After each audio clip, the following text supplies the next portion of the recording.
नेपाल में अंतरिम सरकार के लिए बैठकों का तूफानी दौर जारी है। रात 3 बजे तक राष्ट्रपति भवन में बैठक चली। अब सुबह फिर से मीटिंग होने वाली है जो दोपहर 2 बजे तक चलेगी। सूत्रों के माने तो अंतरिम सरकार को लेकर करीब सहमति बन गई है। नेपाल की पहली महिला चीफ जस्टिस सुशीला कार्की के नाम पर बात बनती दिख रही है। माना जा रहा है कि संसद भंग करने और संविधान में बदलाव की मांग पर पेच फंसा हुआ है।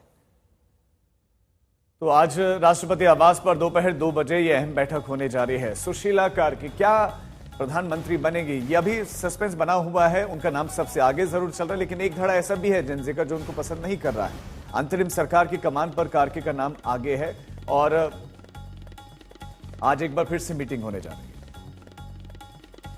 नेपाल में आज कर्फ्यू का चौथा दिन है और चौथे दिन का नजारा अगर आप देखें, हालांकि आप देखें कई जगहों पर ट्रैफिक की मूवमेंट को खोला गया है। करीबन 11 बजे तक इस मूवमेंट को खोला गया, उसके बाद दोबारा से कर्फ्यू लागू होगा। ढिलाई बरती गई थी सुबह से लेकर और 11 बजे तक, और उसके बाद दोबारा से कर्फ्यू को लागू कर दिया जाएगा, यानी फिर इन इलाकों में कोई नहीं आ पाएगा। अगर आप देखें मुख्य रूप से आपको लोग नजर आएंगे। और दूसरा सबसे इंपॉर्टेंट बात है ऑयल। अगर आप देखें कि जो ऑयल, जो कई पेट्रोल पंप्स पर ऑयल हो, पेट्रोल हो, दूसरी चीजें हो, वो खत्म हो गई थी। पीने का पानी खत्म हो गया था कई जगहों पर, तो उनको पहुंचाया जा रहा है। दूसरा जो मूवमेंट है, यानी जो सरकारी ऑफिसेज हैं उनमें जो क्षति पहुंची है उसको ठीक करने के लिए लगातार जो वर्कर्स हैं वो यहाँ पर काम कर रहे हैं। लेकिन सेना मुख्यालय, यानी इस समय मैं जहां मौजूद हूं उसका नजारा मैं आपको दिखा दूं। ये सेना मुख्यालय है। इस पूरे इलाके को कॉर्डन कर दिया गया है। इस इलाके में कोई नहीं जा पाएगा।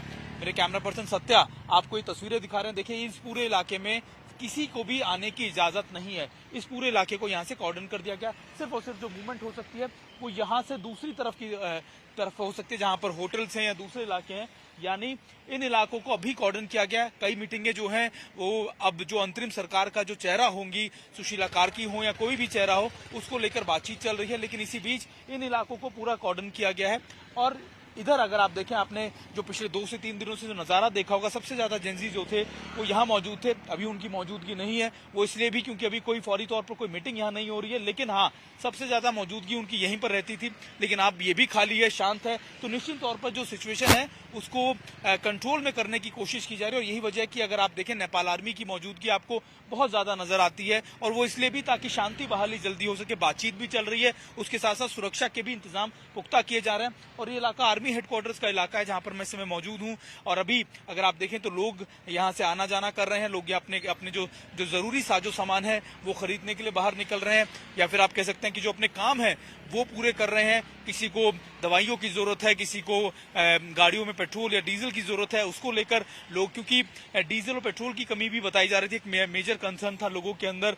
अब वो भी अब उसकी आपूर्ति भी की जा रही है, क्योंकि इसीलिए कर्फ्यू को में ढिलाई बरती गई थी। और ये आलम है यहाँ पर सेना मुख्यालय, पार्लियामेंट के आसपास का इलाकों का। लेकिन सबसे इंपॉर्टेंट अगर आप देखें, जो एयरपोर्ट के आसपास के इलाके हैं वहां पर कर्फ्यू में ढिलाई ज्यादा है। यानी वहां पर लोग की मूवमेंट या फिर गाड़ियों की मूवमेंट बहुत ज्यादा, क्योंकि कई लोग जो हैं, जो नेपाल के जो सिटीजन्स हैं, जो नागरिक हैं, वो लगातार दुनिया के अलग अलग हिस्सों से अपने यहाँ वापस यानी नेपाल पहुंचे हैं। और कई लोग जो सैलानी के तौर पर यहाँ आए हुए थे घूमने के लिए, वो यहाँ से बाहर जाना चाह रहे हैं। इसी वजह से वहां पर भीड़ ज्यादा है। लेकिन इस इलाके में आप देखें कि मूवमेंट अब भी बहुत ज्यादा नहीं है। लेकिन हाँ, करीबन 11 बजे तक जो ढिलाई बरती गई है उसके चलते यहाँ पर आपको मूवमेंट नजर आ रही है। यहाँ अगर आप देखें, ये नेपाल टेलीकॉम का ऑफिस है।